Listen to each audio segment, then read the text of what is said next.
doer here at Banana Bank. And can you tell us a little bit about where we are?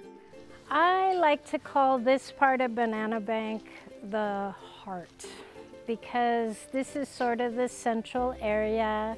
As you can see, our pool is in the background, and over here, just a few feet away, is our welcome office and our front desk area. So most of the time people come straight here first. So I wanted to take a little bit of a tour of the grounds, and maybe you can take us through walking around with the birds and seeing all the exotic animals, and maybe ride a horse or two? Oh, yeah. I guess. Nice. Okay. Hello! Let me go for the jaguar. There she is. Now you're gonna get a good picture. Oh, she's gorgeous today. Yes. And this is Tika. Actually, it's Tika 2. So can you explain to us the 2?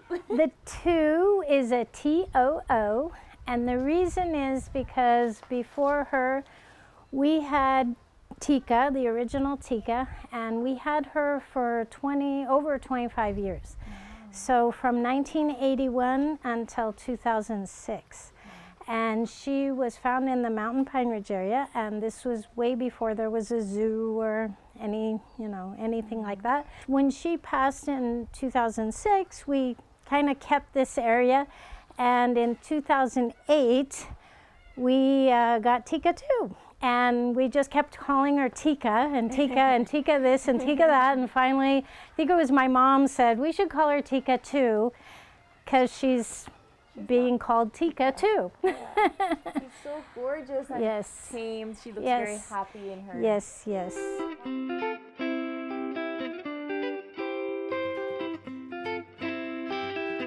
So we're here at the art gallery at Banana Bank, and to talk to us a little bit about the art and the paintings is the artist herself, Ms. Carolyn Carr. So can you tell us a little bit about the inspiration behind your paintings and a little bit about yourself as an artist?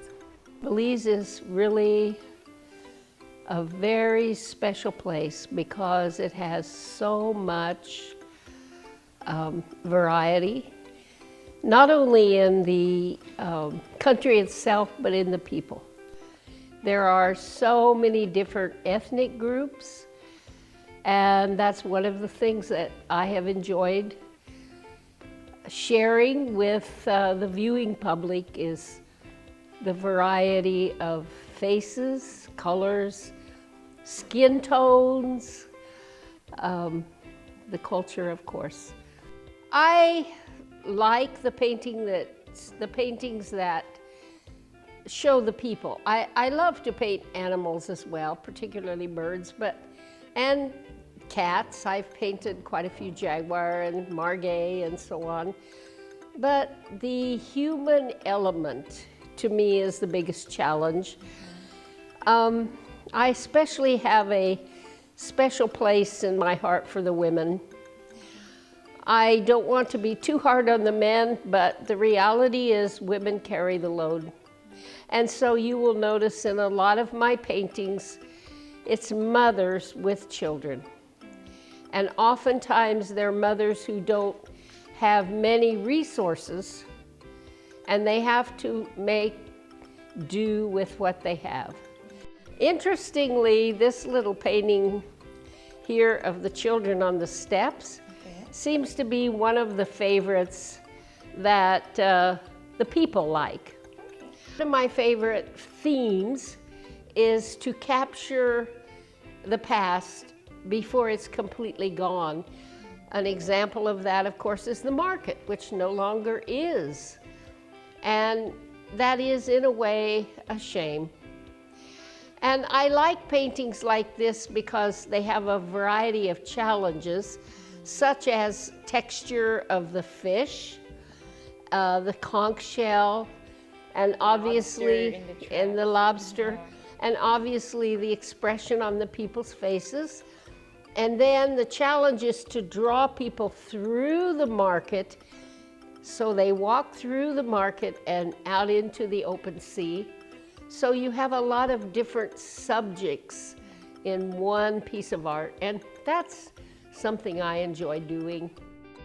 This is actually some of our original accommodations. We first started the hotel with just the cabanas that you see here. Our cabanas are great for accommodating families, and they're also very near our stables where all of our horses are. But we now also have air-conditioned rooms. We have altogether 9 standard rooms, air-conditioned rooms. So you can choose if you want to be more on the wild side or on the more comfortable side. Our main activity is horseback riding.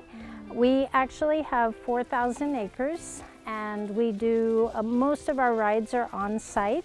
But we also do some off-site, like we take riders to Belmopan so they can ride around Belmopan, they can see the Capitol buildings and all the interesting sites of Belmopan. Guests love to go to the market and enjoy the market, and they actually have lunch there as well.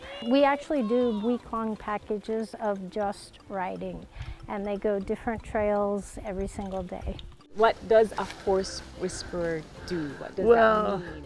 it's really interesting. It's a new word in the last 25 years, and it basically comes from a point of we used to teach horses out of fear. We want them to be a little afraid of us.